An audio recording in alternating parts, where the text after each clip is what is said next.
அனைவருக்கும் வணக்கம் நண்பர்களே. நம்ம இந்த காணொளியில் என்ன பார்க்க போகிறோம் அப்படின்னா, யூனிட் 6ல் தமிழ் இலக்கிய தகவல் களஞ்சியம். ஃபஸ்ட்டு யூனிட் 8ல் வச்சுருந்தாங்க. இப்போ சிலபஸ் மாற்றின பிறகு யூனிட் 6ல் வச்சுருக்காங்க. தமிழ் இலக்கிய தகவல் களஞ்சியம் இது ரொம்ப முக்கியமானது. சிலபஸ் நமக்கு எக்ஸாம் பாயிண்ட் ஆஃப் வியூவில் இருக்குது.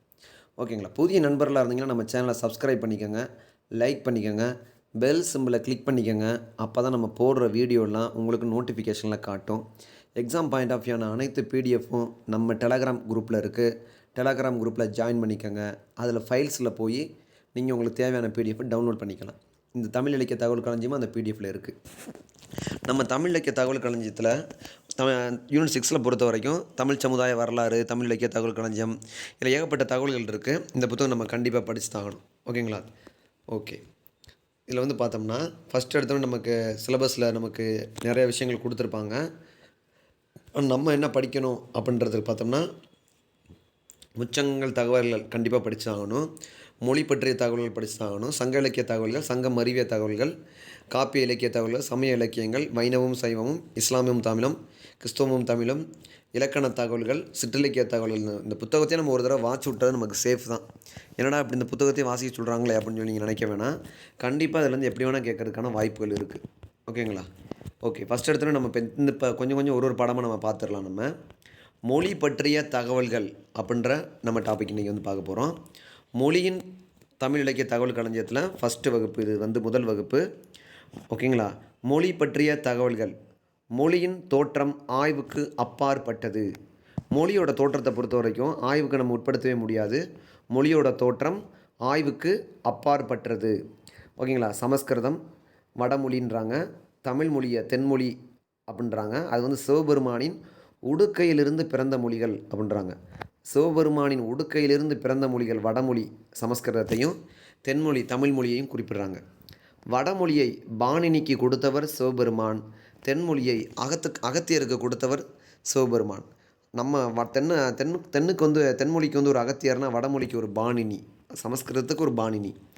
இத்தாலி மொழியை தந்தவர் யார் என்றால் தாந்தோ, அவர் தான் இத்தாலி மொழியை தந்தவர். ஆங்கில மொழியை தந்தவர் சாசர். சாசர் என்பவர் தான் ஆங்கில மொழியை தந்தவர். இந்த கேள்வி எப்படி கேட்கலாம்? இத்தாலி மொழியை தந்தவர் யார்? தாந்தோ. ஆங்கில மொழியை தந்தவர் யார்? சாசர். ஜெர்மன் மொழியை தந்தவர் யார்? லூதர். டச்சு மொழியை தந்தவர் யார்? கிறிஸ்டியன் பெடர்ஸ்டன் அப்படின்றவர். கிறிஸ்டியன் பெடர்ஸ்டன். டச்சு மொழியை தந்தவர் கிறிஸ்டியன் பெடர்சன். ஓகேங்களா? ஜெர்மன் மொழியை தந்தவர் லூதர். மொழியின் தொடக்கத்தில் இருந்தவை அடிச்சொற்கள் அல்ல, நீண்ட ஒளித்தொடர்களே ஆகும். மொழியின் தொடக்கத்தில் இருந்தவை அடிச்சொற்கள் அல்ல, நீண்ட ஒளித்தொடர்களே. வாக்கியங்கள், நீண்ட ஒளித்தொடர்கள் என்ன அர்த்தம்? வாக்கியங்கள்னு சொல்கிறாங்க. மொழியின் தொடக்கத்தில் இருந்தவை அடிச்சொற்கள் அல்ல, நீண்ட ஒளித்தொடர்களே வாக்கியங்கள் ஆகுன்றாங்க. ஒளித்தொடர்களில் இருந்து மனிதனால் அடிச்சொற்கள் படைத்து கொள்ளப்பட்டன. Root word. ஒளித்தொடர்களில் இருந்து மனிதனால் அடிச்சொற்கள் படைத்து கொள்ளப்பட்டன. இந்த ஒளிச்சொற்கள் இருந்தால் அடிச்சொற்கள் படைத்து கொள்ளப்பட்டன. மொழியின் தோற்ற கொள்கையை பொறுத்த வரைக்கும் பவ் வவ் என்ற இசைமொழி அல்லது போலி மொழி கொள்கை அப்படின்றாங்க. பவ் வவ் அப்படின்றது போலி மொழி கொள்கை. மொழியோட தோற்றத்தை பற்றி சொல்கிறப்ப பூப் பூப் என்பது உணர்ச்சி மொழி கொள்கை. டிங் டாங் என்பது பண்பு மொழி கொள்கை. யோ ஏ ஏலேலோ அல்லது தொழில் ஒளிர் கொள்கை. ஏலேலோ அப்படின்னு ஒரு தொழில் பாடுவாங்களே, ஏலேலோ பாட்டு அப்படின்னு தொழில் கொள்கை கூட பாட்டு போடுவாங்க. தானானே தானானே அந்த மாதிரி என்ற பாட்டு மொழி அல்லது இன்ப பாட்டு கொள்கை. இது வந்து மொழியோட தோற்ற கொள்கையை பற்றி ஒவ்வொன்றையும் சொல்கிறாங்க. ஓகேங்களா? தனிநிலை மொழி அப்படின்னு என்ன பார்த்தோம் அப்படின்னா, இடைநிலை விகுதி இல்லாமல் பகுதியாகவோ உள்ள சொற்களை கொண்ட மொழி தனிநிலை மொழி எனப்படும். அப்படின்னா தனிநிலை மொழின்னா என்ன அர்த்தம்? தனிநிலை மொழி என்பது இடைநிலை விகுதி இல்லாமல் பகுதியாகவோ உள்ள சொற்களை கொண்ட மொழி தனிநிலை மொழி. இடைநிலை விகுதி ரெண்டுமே இருக்காது. இடையில இருக்காது, விகுதி இருக்காது, பகுதி மட்டும்தான் இருக்கும். ஓகேங்களா? நம்ம ஒரு சொற்களை சொல்கிறோம் அப்படின்னா பகுதி, விகுதி, சந்தி, விகாரம், இடைநிலை, கடைசிலாம் பகுதி விகுதி, பகுதிக்கு விகுதிக்கு நடுவில் தான் வரும் சந்தி, இந்த விகாரம்லாம். இதில் வந்து இடைநிலையும் விகுதி இருக்காது, பகுதி மட்டும்தான். அது பேர் தனிநிலை மொழி எனப்படும். அப்போ தனிநிலை மொழி என்ன அர்த்தம்? இடைநிலை விகுதி இல்லாமல் பகுதியாகவே உள்ள சொற்களை கொண்ட மொழி தனிநிலை மொழி எனப்படும். சீன மொழி, சாயம் மொழி, பர்மிய மொழி, தீபத்திய மொழிகள் தனிநிலை மொழிகளாகும். இந்த சீன மொழி, சாயம் மொழி, பர்மிய மொழி, தீபத்திய மொழிகள் தனிநிலை மொழியாகும். நீ, வா, போ, பூ, தை, கை, வை என வரும். இதெல்லாம் அடுத்து ஒட்டுநிலை மொழியை சொல்கிறாங்க. இது தனிநிலை மொழிக்கு அப்புறம் ஒட்டுநிலை மொழின்னு என்ன அர்த்தம்? பகுதியுடன் இடைநிலை விகுதிகளை ஒட்டி கொள்ளும் சொற்களை உடைய மொழி ஒட்டுநிலை மொழி. பகுதியுடன் இடைநிலையும் விகுதிகளையும் ஒட்டி கொள்வது.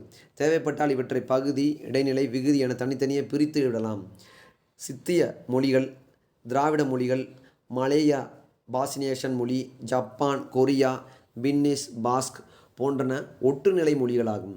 இதெல்லாம் ஒட்டுநிலை மொழின்றாங்க. திராவிட மொழி ஒரு ஒட்டுநிலை மொழி, ஜப்பான் மொழி ஒரு ஒட்டுநிலை மொழி, கொரியா ஒரு ஒட்டுநிலை மொழி, பின்னிஸ் ஒரு ஒட்டுநிலை மொழி, பாஸ்க்கு ஒரு ஒட்டுநிலை, பாஸ்க்குன்னு ஒரு மொழி இருக்குது, மலேயான்னு ஒரு மொழி இருக்குது, அதெல்லாம் ஒட்டுநிலை மொழி, பாஷினேஷியன் அப்படின்னு ஒரு மொழி இருக்குது, அது ஒட்டுநிலை மொழி. சித்திய மொழி கண்ணன், அறிஞன், வந்தான், பார்த்தான் என வரும். இதெல்லாம் ஒட்டுநிலை மொழிகள்ன்றாங்க. ஒட்டுநிலையை முன்னோட்டு பின்னோட்டு என இரண்டாக பிரிப்பார். ஓகேங்களா? கீரன், நக்கீரன், நாயகன், விநாயகன், நீதி, அநீதி, இதை ஒட்டுநிலை மொழின்றாங்க. கீ வருதா, நக்கீரன் வருதா, வருதா, அநீதி. பின்னை வந்து பார்த்தோம்னா நப்பின்னை, இவை முன்னோட்டுகள். படித்தான், கொடுப்பவர், இவை வந்து பின்னோட்டுகள். முன்னோட்டுகள் பின்னோட்டுகள்னு சொல்லிக்கிறாங்க. முன்னோட்டுகள்னால் வந்து பார்த்தோன்னா ஆவை சேர்த்து அநீதின்றாங்க, நாவை சேர்த்து பார்த்தோம்னா வியை சேர்த்து விநாயகன்றாங்க. இந்த மாதிரி இது ஒட்டுநிலை மொழிகள் அப்படின்றாங்க. ஓகேங்களா? அடுத்து உட்பிணைப்பு நிலைமொழி என்றால் என்ன? அடிச்சொற்கள் இரண்டும் சேரும்போது இரண்டும் சிதைந்து ஒன்றுபட்டு இருப்பின் அது உட்பிணைப்பு மொழி எனப்படும். அடிச்சொற்கள் ரெண்டுமே சேர்ந்து இருக்கிறப்ப இரண்டும் சிதைந்து ஒன்றுபட்டு இருப்பின் அது உட்பிணைப்பு மொழி எனப்படும். அரேபிய மொழிகள் பலவும் வடமொழியும் அரபு மொழிகளும் இப்பிரிவை சார்ந்த மொழிகளாகும். இந்த உட்பிணைப்பு மொழின்றது என்னது? வடமொழி ஒரு உட்பிணைப்பு மொழி, அரபு மொழி ஒரு உட்பிணைப்பு மொழி, ஐரோப்பிய மொழி ஒரு உட்பிணைப்பு மொழி. அடிச்சொற்கள் இரண்டும் சேரும்போது இரண்டும் சேர்ந்து ஒன்றுபட்டிருப்பின் அது உட்பிணைப்பு மொழி எனப்படும். கோண, கோணார், தந்தை, தவ்வை என வரும். இதில் பகுதி விகுதிகளை எளிதில் பிரித்தறிய முடியாது. ஒரு மொழி தனிநிலையா, ஒட்டுநிலையா, உட்பிணைப்பு நிலையா என்பதை அம்மொழியின் பெரும்பாலான சொற்களின் அமைப்பை கொண்டு முடிவு செய்யப்படுகிறது. ஒரு மொழின்றது அது தனிநிலையாக இருக்கா, ஒட்டுநிலையாக இருக்கா, உட்பிணைப்பு நிலையாக இருக்கா என்பதை அம்மொழியின் பெரும்பாலான சொற்களின் அமைப்பு கொண்டு முடிவு செய்யப்படுகிறதுன்றாங்க. ஆங்கில மொழி உட்பிணைப்பு நிலையிலிருந்து தனிநிலைக்கு வந்துவிட்டது. ஷால் கோ, போவேன். ஆங்கில மொழி உட்பிணைப்பு நிலையிலிருந்து தனி மொழிக்கு வந்துவிட்டது. அப்படின்னா ஐரோப்பிய மொழி ஒரு உட்பிணைப்பு மொழி, வடமொழி ஒரு உட்பிணைப்பு மொழி, அரபு மொழி ஒரு உட்பிணைப்பு மொழி. அடிச்சொற்கள் இரண்டும் சேர்ந்து ஒன்றுபட்டிருப்பேன் அது உட்பிணைப்பு மொழின்றாங்க. ஓகேங்களா? வாக்கியத்தில் சொற்களை இடமாற்றினாலும் அதன் பொருள் மாறாது தொகுதி நிலை எனப்படும். நேற்று முருகன் பாடம் படித்தான் என்பது முருகன் நேற்று பாடம் படித்தான் என்றோ, பாடத்தை முருகன் நேற்று படித்தான் என்றோ மாட்டாலும் பொருள் மாறாமல் தான் வரும். ஒட்டுநிலை மொழியும் உட்பிணைப்பு நிலை மொழியும் தொகுதி நிலையில் அடங்கும். இந்த ஒட்டுநிலை மொழியும் உட்பிணைப்பு மொழியும் தொகுதி நிலையில் அடங்குன்றாங்க. வாக்கியத்தில் சொற்களை இடம் மாற்றினால் அதன் பொருள் மாறுவது பிரிநிலை எனப்படும். வாக்கியத்தில் சொற்களை மாற்றினா அது மாறிச்சுன்னு வைங்களேன், அது பொருள்னா அது பிரிநிலை. சீன மொழி நீ தா ஞோ, நீ என்னை அடிக்கிறாய், ஞா தோ நீ, நான் உன்னை அடிக்கிறேன் என வரும். என்னை நீ அடிக்கிறாய், நம்ம தமிழை பொறுத்த வரைக்கும் தான் நீ என்னை அடிக்கிறாய், என்னை நீ அடிக்கிறான்னு சொல்கிறோம். ஆனால் இவங்க திருப்பி போட்டோம்னா வார்த்தையை நான் உன்னை அடிக்கிறேன்னு மாறிடுதுன்றாங்க சீன மொழியில். நீ தாங்கோ அப்படின்னு அர்த்தம், நீ என்னை அடிக்கிறான்னு அர்த்தம். ஞோ தாங்கி அப்படின்னா நீ என்னை அடிக்கிறான்னு இப்போ மாறிடுது. மூன்று நிலைகளும் தனி, ஒட்டு, உட்பிணைப்பு ஒரு மொழியில் மாறி மாறி வரும். இம்மாறுதலை மொழியின் மாவட்டம் என்பர். ஒவ்வொன்றும் மாறி வந்துடுது மொழியின் மாவட்டமாக தான் சொல்கிறாங்க. ஒட்டு நிலை, உட்பிணைப்பு நிலை, ஓகேங்களா? இதெல்லாம் பிரித்து வருது. தனி நிலை. எழுத்துக்கள் என்னது? எழுத்து வளர்ச்சி படிநிலைகள். ஓவிய எழுத்து, அசை எழுத்து, ஒளி எழுத்து. கல்வெட்டுகளில் காணப்படும் எழுத்து வகை. ஆனால் கல்வெட்டில் என்ன மாதிரி எழுத்து வகை காணப்படுகிறது? நம்ம ஸ்டார்டிங்கில் வந்து எழுத்துக்களை வந்து பார்த்தோன்னா குறியீடுகளாக தான் பயன்படுத்தியிருப்போம். கல்வெட்டுகளில் காணப்படும் எழுத்து வகை வட்டெழுத்து, தென்பிராமி எழுத்து, கிரந்த எழுத்து. இதெல்லாம் வந்து என்னது? கல்வெட்டுகளில் காணப்படும் எழுத்து வகை. கல்வெட்டுகள் என்ன மாதிரி எழுத்து வகை காணப்படுகிறது? வட்டெழுத்து காணப்படுகிறது, தென்பிராமி எழுத்து, கிரந்த எழுத்து. இது மூணுமே என்னது? கல்வெட்டுகளில் காணப்படுற எழுத்து வகை. வட்டெழுத்து, தென்பிராமி எழுத்து, கிரந்த எழுத்து. தொன்மையான எழுத்து என்பது வட்டெழுத்து. பௌத்தர்கள் புகுத்தியது பிராமி எழுத்து. வடமொழியாளர் புகுத்தியது கிரந்த எழுத்து. இப்போ கல்வெட்டுகளில் காணப்படுற இந்த மூன்று எழுத்து வகைகள் வட்ட எழுத்து, பிராமி எழுத்து, அதுக்கப்புறம் என்னது? கிரந்த எழுத்து. பௌத்தர்கள் பொருத்தியது பிராமி எழுத்து, வடமொழியாளர்கள் பொருத்தியது கிரந்த எழுத்து. தொன்மையான எழுத்து வட்ட எழுத்து. வடமொழியாளர் புகுத்தியது கிரந்த எழுத்து. தமிழ்நாட்டில் வடமொழியை எழுதுவதற்கு பயன்படுத்தப்பட்டது கிரந்த எழுத்து. தமிழ்நாட்டில் வந்து வடமொழியை எழுதுவதற்கு பயன்படுத்தப்பட்டது அந்த என்னது? கிரந்த எழுத்துன்றாங்க. ஜா, ஷா, ஷா, ஹா, ஷி போன்ற எழுத்துக்கள் கிரந்த எழுத்துக்கள். பண்டைய இந்தியாவில் வழங்கிய எழுத்து வடிவங்களை பற்றி கூறும் நூல்கள். பண்டைய இந்தியாவில் வழங்கிய எழுத்து வடிவங்களை பற்றி எழுத்து வடிவங்களை பற்றி கூறும் நூல்கள் என்னென்ன நூல்கள்? சமயவாங்க சூத்திரம் எழுத்து வடிவத்தை பற்றி குறிப்பிடுகிறது. பன்னவான சூத்திரம், சமயவாங்க சூத்திரம், பன்னவான சூத்திரம், மகாவஸ்து, லலித விஸ்தாரம். லலித விஸ்தாரம்ன்றது என்னது? இது புத்தர் காலத்து என்பர். லலித விஸ்தாரம்ன்றது கிபி 64. பன்னவான சூத்திரம் 18 லீப்பின்றாங்க, லீப்பியர்னு சொல்கிறதுக்காண்டி. குமரிலப்பட்டர் எழுதிய நூல் வந்து சமயவாங்க சூத்திரம். அப்படின்னா சமயவாங்க சூத்திரம்ன்ற நூல் எழுதியவர் யார்? குமரிலப்பட்டர் தான் வந்து சமயவாங்க சூத்திரம் என்ற நூல் எழுதி கேட்க வாய்ப்பு இருக்குது. குமரிலப்பட்டர் எழுதிய நூல் தான் வந்து என்னது? சமயவாங்க சூத்திரம். குமரிலப்பட்டர் எழுதிய நூல் சமயவாங்க சூத்திரம். குகை கல்வெட்டுகளின் எழுத்து பிராமி என்றும், பிராமின்றது என்னது? பிராமி நமக்கு தெரியும், பௌத்தர்கள் புகுத்தியது பிராமி. குகை கல்வெட்டுகளின் எழுத்து பிராமி என்றும் மொழி தமிழ் என்றும் கூறியவர் தோப்போ மீனாட்சி சுந்தரனார். அந்த குகை கல்வெட்டில் காணப்படுற எழுத்து பிராமி என்றும் ஆனால் மொழி வந்து தமிழ் என்றும் கூறியிருக்காரு தோப்போ மீனாட்சி சுந்தரனார். மொழி குடும்பம், இலக்கணம், தொடரியல், அமைப்பு, அடிச்சொற்களின் ஒப்புமை, மொழிநிலை போன்றவற்றில் உள்ள நெருங்கிய தொடர்பே மொழி குடும்பத்திற்கு அடிப்படை. அப்படின்னா மொழி குடும்பத்திற்கு அடிப்படை வந்து என்னது? இலக்கணம், தொடரியல் அமைப்பு, அடிச்சொற்களின் ஒப்புமை, மொழிநிலை போன்றவற்றில் உள்ள நெருங்கிய தொடர்பு. இந்த 4 விஷயத்தை வச்சு தான் வந்து என்ன சொல்கிறாங்க, இந்த மொழி நம்ம குடும்பத்தோடு சேர்ந்தவங்கப்பா. இலக்கணம், தொடரியல் அமைப்பு, அடிச்சொற்களின் ஒப்புமை, மொழிநிலை, இந்த 4 வச்சு தான் சொல்கிறாங்க. உலக மொழிகளை 8 மொழி குடும்பங்களாக பிரித்துள்ளனர். உலகத்தில் வந்து பார்த்தோன்னா 8 வகையான மொழி குடும்பங்கள் இருக்குது. இந்தியாவில் வழங்கும் மொழி குடும்பங்கள் மொத்தம் 4. அது என்னென்ன? திராவிட மொழி குடும்பம், ஆஸ்ட்ர மொழி குடும்பம். ஆஸ்ட்ர மொழி குடும்பத்துக்கு உன்ன பேர் என்னது? முண்டா மொழி குடும்பம். 3வது வந்து சீன திபெத்திய மொழி குடும்பம். 4 வந்து இந்தோ ஆரிய மொழி குடும்பம். இது இந்தியாவில் வழங்கும் மொழி குடும்பங்கள். இந்தியாவில் வழங்கும் மொழி குடும்பங்கள் எத்தனை? உலகத்தில் வழங்குகிற மொழி குடும்பங்கள் 8, இந்தியாவில் வழங்கும் மொழி குடும்பங்கள் 4. முதல்ல திராவிட மொழி குடும்பம், ஆஸ்ட்ரிய மொழி குடும்பத்துக்கு இன்னொரு பேர் முண்டா மொழி குடும்பம், சீன திபெத்திய மொழி குடும்பம், இந்தோ ஆரிய மொழி குடும்பம். ஓகேங்களா? இந்தோ ஆரிய மொழி குடும்பம். இந்திய மொழிகளை திராவிட மொழிகள் என்றும், ஆரிய திராவிட மொழிகள் என்றும், ஆரிய மொழிகள் என்றும் மூவகையாக பாகுபாடு செய்தலே இன்று மொழி ஆராய்ச்சிக்கு பொருந்துவதாக உள்ளது என்று சொன்னவர் வரதராசனார். வரதராசன் என்ன சொல்கிறாரு? இந்தியாவில் வழங்கும் மொழி குடும்பங்கள் வந்து 4 வகையாக பிரிக்கிறாங்க. இது இந்திய மொழிகள் என்றும், ஆரிய மொழிகள் என்றும், ஆரிய திராவிட மொழிகள் என்றும், இந்திய மொழிகளை திராவிட மொழிகள் என்றும், ஆரிய திராவிட மொழிகள் என்றும், ஆரிய மொழிகள் என்றும் 3 வகையாக பிரிக்க சொல்கிறாரு. அப்போ தான் பொருத்தமாக இருக்குன்றாரு வரதராசனார். திராவிட மொழி குடும்பம். ஒரு காலத்தில் இந்தியா முழுவதும் பேசப்பட்ட மொழி பழந்திராவிடமாகும். உலகத்திலே ஒரு காலத்தில் இந்தியாவில் பேசப்பட்ட மொழி என்ன மொழி? பழந்திராவிடம். இந்தியாவில் உள்ள மொழி குடும்பங்களில் மிக தொன்மை வாய்ந்தது திராவிட மொழி குடும்பமாகும். தமிழ் முதலிய மொழிகள் வடமொழியிலிருந்து வேறுபட்டவை என்று முதலில் சொன்னவர் வில்லியம் கேரி. தமிழ் முதலிய மொழிகள் வடமொழியிலேருந்து வேறுபட்டவை அப்படின்னு முதல் சொன்னவர் யார் அப்படின்னா வில்லியம் கேரி தான் சொல்லியிருக்காரு. வில்லியம் கேரி என்னப்பா சொல்லியிருக்காரு? வில்லியம் கேரி தமிழ் முதலிய மொழிகள் வடமொழியிலிருந்து வேறுபட்டவை, தமிழ் முதலிய மொழிகள் வடமொழியிலிருந்து வேறுபட்டவை என்று முதலாக கூறியவர் வில்லியம் கேரி. தமிழ், தெலுங்கு, மலையாளம், கன்னடம் ஆகிய 4 மொழிகளும் ஒரு தனி குடும்பத்தைச் சேர்ந்தவை என்று முதலில் கூறியவர் எல்லிஸ். அதாவது தமிழ் முதலிய மொழிகள் வடமொழியிலிருந்து வேறுபட்டவை என்று முதலில் கூறியவர் வில்லியம் கேரி. தமிழ், தெலுங்கு, மலையாளம், கன்னடம் ஆகிய 4 மொழி குடும்பங்களும் ஒரு தனி குடும்பத்தைச் சேர்ந்தவை என்று முதலில் கூறியவர் எல்லிஸ். திராவிடர் என்ற சொல்லை இடைக்காலத்தில் பயன்படுத்தியவர் குமரிலப்பட்டர். இந்த கேள்வி கேட்பாங்க. திராவிடர் என்ற சொல்லை இடைக்காலத்தில் பயன்படுத்தியவர் யார்? திராவிடர் என்ற சொல்லை இடைக்காலத்தில் பயன்படுத்தியவர் குமரிலப்பட்டர். திராவிட மொழிகளின் ஒப்பிலக்கண ஆய்வின் தந்தை கால்டுவெல். திராவிட மொழிகளின் ஒப்பியல் ஆய்வின் தந்தை வந்து யார்? Caldwell Ireland நாட்டுக்காரர். கால்டுவெல் எழுதிய நூல் திராவிட மொழிகளின் ஒப்பிலக்கணம். கால்டுவெல் இந்நூலை ஆங்கிலத்தில் எழுதினார். கால்டுவெல் திராவிட மொழிகளின் ஒப்பிலக்கணம் என்ற நூலை ஆங்கிலத்தில் எழுதினார். இந்த நூலை தமிழில் மொழிபெயர்த்தவர்கள் கோவிந்தன், ரத்னம். இவங்க தான் தமிழில் மொழிபெயர்த்திருக்காங்க. அப்படின்னா கால்டுவெல் எழுதிய நூல் தான் வந்து என்னது? திராவிட மொழிகளின் ஒப்பிலக்கணம். இவர் தான் வந்து கால்டுவெல் திராவிட ஒப்பியல் ஆய்வில் தந்தை என்று அழைக்கப்படுகிறார். அயர்லாந்து நாட்டுக்காரர்.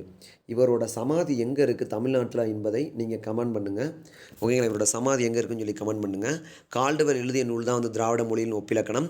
அது எந்த ஆண்டு எழுதுனான்னு சொல்லி கமெண்ட் பண்ணுங்கள். கால்டுவெல் வந்து இந்நூலை ஆங்கிலத்தில் எழுதினார். ரத்னமும் கோவிந்தனும் தான் தமிழில் மொழிபெயர்த்திருக்காங்க. தமிழ் முதலான மொழிகளுக்கு திராவிட மொழி குடும்பம் என்று முதலில் பெயர் சூட்டியவர் கால்டுவெல். இந்த தமிழ் முதலான மொழிகளுக்கு இங்கே தான் திராவிட மொழி குடும்பம் அப்படின்னு சொல்லி பேர் சூட்டினவர் யார்? கால்டுவெல் தான் பேர் சூட்டியிருக்காரு. திராவிட மொழி குடும்பம் அப்படின்னு சொல்லி பேர் சூட்டியிருக்காரு. திராவிடம் என்ற சொல்லில் இருந்து தான் தமிழ் என்ற சொல் தோன்றியது என்ற கருத்துடையவர் கால்டுவெல். திராவிடம், திரமிடம், திரமிழம், திரமினோ, தமினோ, தமிழ் அப்படின்னு சொல்கிறார் அவர். திராவிடம், திரமிடம், திரமிழம், திரமினோ, தமினோ அப்படின்றார். இப்படி தான் வந்திருக்குன்றார் தமிழ் வந்து கால்டுவெல் வந்து. ஓகே, திராவிடத்துக்கு பதிலாக மீ வந்துடுது ஃபஸ்ட் எடுத்துனே துணைக்கால விட்டுட்டு திரமிடமாக மாறுது. அடுத்து திரமிழம், திரமினோ, திரமினோ, தமினோ, தமிழ் அப்படின்றாரு. தமிழ் என்ற சொல்லில் இருந்து தான் திராவிடம் என்ற சொல் தோன்றியது என்ற கருத்துடையவர்கள் சட்டர்ஜி, VRR தீட்சிதர். இவங்க 2 பேர் என்ன சொல்கிறாங்க? இல்லை, தமிழ் என்ற சொல்லிலிருந்து தான் திராவிடம் என்ற சொல் வந்துச்சு. கால்டுவெல் திராவிட மொழிகளை திருந்திய திராவிட மொழிகள், திருந்தா திராவிட மொழிகள் என 2ஆக பிரித்தார். திருந்தாத திராவிட மொழிகள், திருந்திய திராவிட மொழிகள் மொத்தம் 6. தமிழ், மலையாளம், தெலுங்கு, கன்னடம், துளு, குடகு இதெல்லாம் சொல்கிறேன்னா அது திருந்திய திராவிட மொழிகள்ன்றாங்க. மொழியுடன் தொடர்புடைய சிந்திய மொழியுடன் தொடர்புடையன்றார். எழுத்து வடிவமும் இலக்கிய வளமும் இல்லாமல் பேச்சு வழக்கில் மட்டுமே உள்ள திருந்திய திராவிட மொழிகளுள் துளுவும் குடகும் ஒன்று. எழுத்து வடிவம் கிடையாது, இலக்கிய வளமும் கிடையாது, பேச்சு வழக்கில் மட்டுமே இருக்குது திருந்திய திராவிட மொழி தான் என்னது? துளுன்றாங்க. தமிழ், மலையாளம், தெலுங்கு, கன்னடம், துளு, குடகுல. துளு மொழி இன்று கன்னட எழுத்தால் எழுதப்படுகிறது. துளு மொழியை வந்து இப்போ என்ன சொல்கிறாங்க? கன்னட எழுத்தால் எழுதுகிறாங்கன்றாங்க. கால்டுவெல்லின் நூல் பெரும்பாலும் தென் திராவிட மொழிகளை பற்றியதாக இருப்பதால் அதனை திராவிட மொழியின் ஒப்பிலக்கணம் என்று பொதுநிலையாக சுட்டுவதை விட தென் திராவிட மொழியின் ஒப்பிலக்கணம் என்று அழைப்பதே பொருத்தம். இது வந்து திராவிட மொழி ஒப்பிலக்கணம் கூட தென் திராவிட மொழியின் ஒப்பிலக்கணம் சொல்கிறதான் பொருத்தம் சொல்கிறாரு தோப்போமி. 3 வகையாக பிரிக்கிறேன்னு சொல்கிறாரு மூவா. ஓகேங்களா? இந்த திராவிட மொழி, ஆரிய திராவிட மொழி, அதுக்கப்புறம் ஆரிய மொழிகள் என்று 3 வகையாக பிரிக்கணும்னு சொல்கிறாரு மூவா. இது தென் திராவிட மொழியின் பிரிக்கணும்னு சொல்கிறாரு தோப்போமி. தற்போது 25க்கும் மேற்பட்ட மொழிகள் திராவிட மொழி குடும்பத்தைச் சேர்ந்தவை என கண்டறியப்பட்டுள்ளது. நம்ம தமிழ் புக்கு 9வது புத்தகத்தில் போட்டிருக்காங்க. சோழியா, குறும்பா, தங்கா, சோழிகா, தங்கா, குறும்பா அப்படின்னு சொல்லி எக்ஸ்ட்ரா ஒரு 4 பேர் சேர்க்க சொல்லுங்கள். ஓகேங்களா?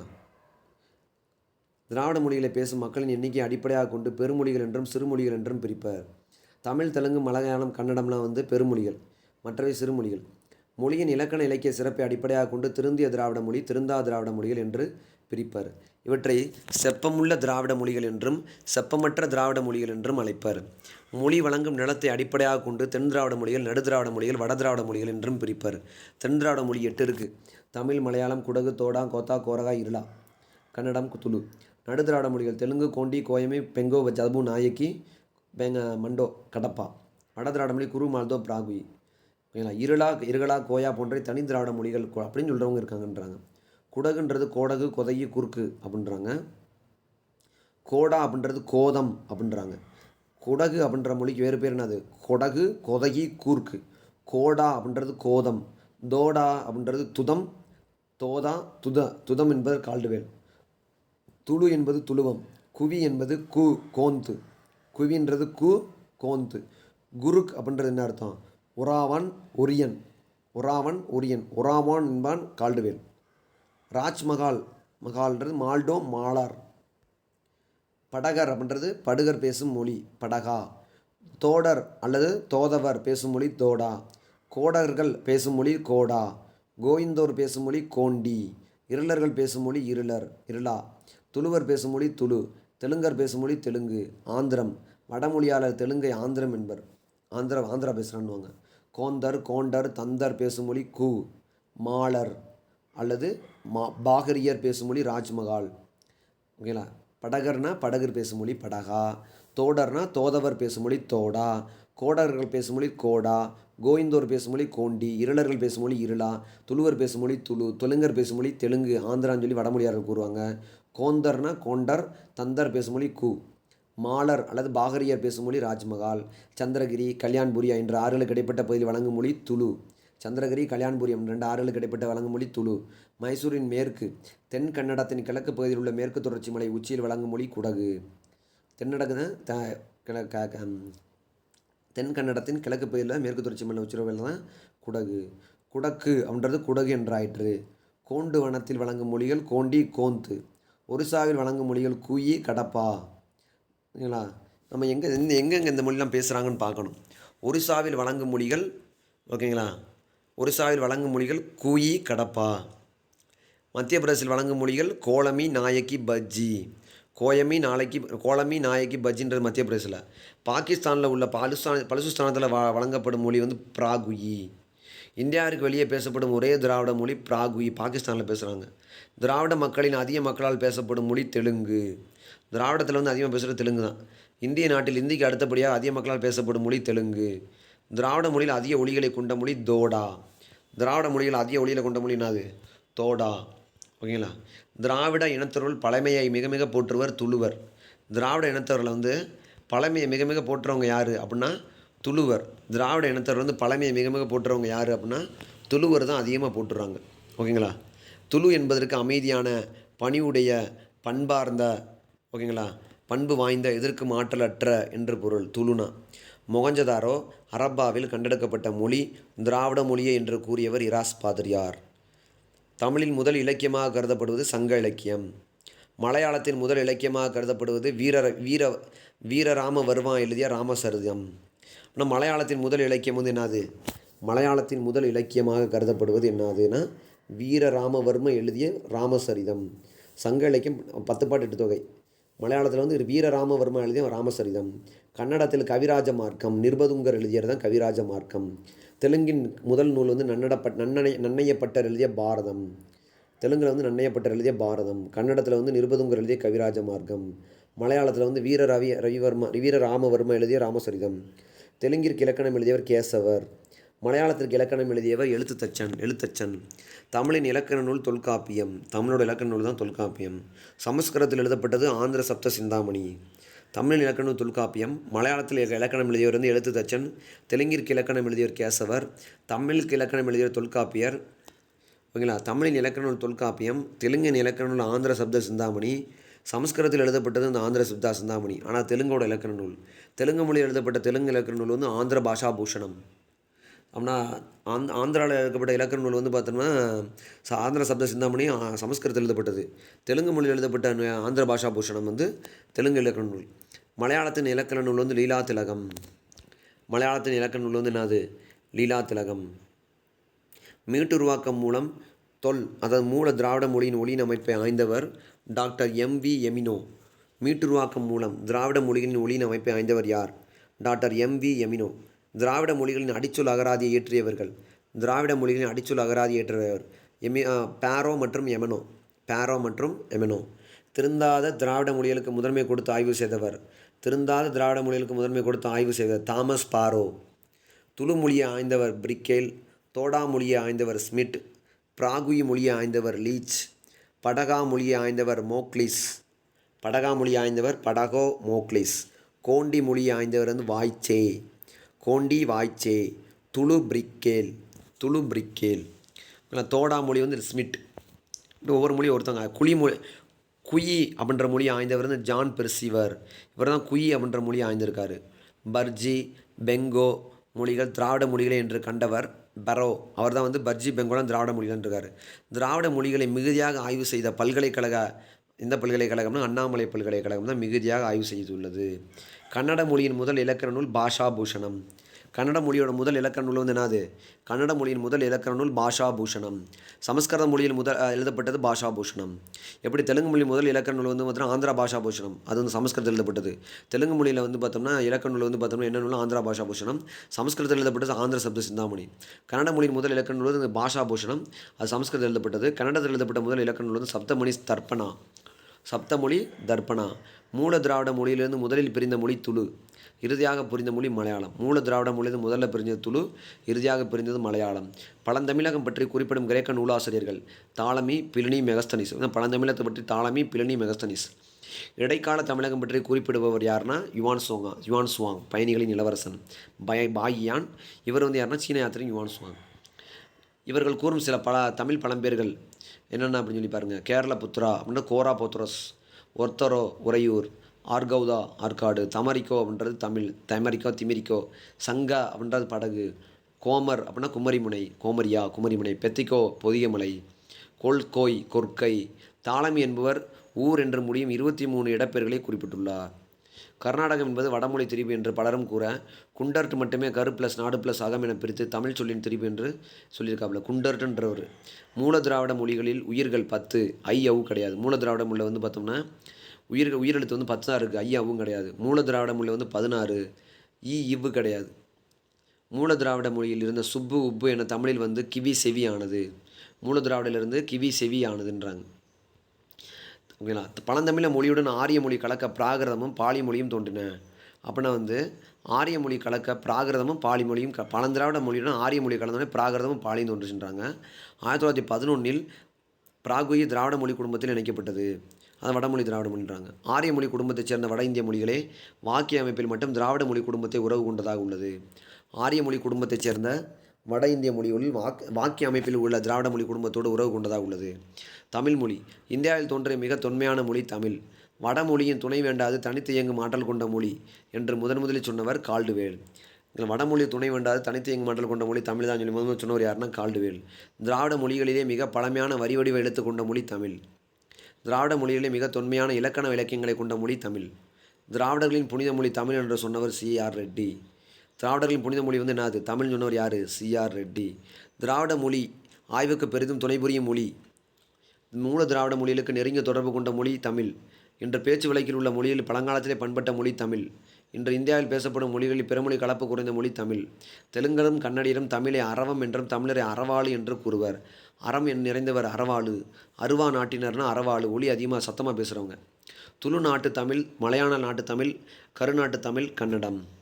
தமிழ் வேர்ச்சொல் ஆய்வில் மிகவும் புகழ்பெற்றவர் தேவநேய பாவனார். செந்தமிழ் சொற்பிறப்பில் அகர முதலி. தமிழ் வேர்ச்சொல் ஆய்வில் மிகவும் புகழ்பெற்றவர் தேவநேய பாவனார். இந்தியாவுக்கு வெளியே ஆட்சி மொழியாக அறிவிக்கப்பட்ட ஒரே இந்திய மொழி தமிழ். முதலில் கணினியில் சென்ற இந்திய மொழி தமிழ். தமிழ் இலங்கை, பர்மா, மலேசியா, இந்தோனேஷியா நிறைய நாட்டில் பேசுகிறாங்க சொல்கிறாங்க. உலகளவில் ஆங்கில மொழிக்கு அடுத்து அதிக மென்பொருளை உடைய மொழி தமிழ். பிற மொழிகள் சென்று தமிழ் சில வருமாறு.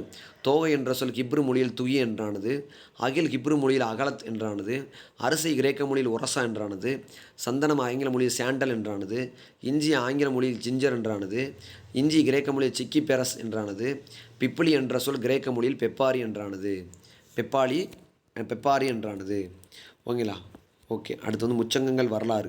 முச்சங்கங்கள் வரலாறு வந்து நம்ம அடுத்த கிளாஸில் பார்ப்போம். இப்போ வந்து பார்த்தீங்கன்னா மொழியை பற்றி நம்ம படிச்சிருக்கோம். மொழி வந்து பார்த்தீங்கன்னா சிவனோடதில் வடமொழி தென்மொழியில் ஆரம்பித்து தென் திராவிட மொழி அடுத்த திராவிட மொழி மூவன்றரை அப்படிங்கிற மூவா சொன்னது தோப்பமி சொன்னது எல்லாத்தையும் பார்த்துருக்கோம். புதிய நண்பர்கள் சப்ஸ்கிரைப் பண்ணிக்கோங்க, லைக் பண்ணிக்கோங்க, டெலகிராமில் ஜாயின் பண்ணிக்கோங்க, உங்கள் நண்பர்களுக்கு ஷேர் பண்ணுங்கள். ஓகேங்களா. டெலகிராமில் ஜாயின் பண்ணிக்கோங்க, பெல் சிம்பிளை கிளிக் பண்ணிக்கோங்க, லைக் பண்ணிவிட்டு ஹைப் பண்ணுங்கள், அப்போ தான் ஹைப் ஆகும். நன்றி நண்பர்களே, அடுத்த வீடியோவில் சந்திப்போம். நன்றி.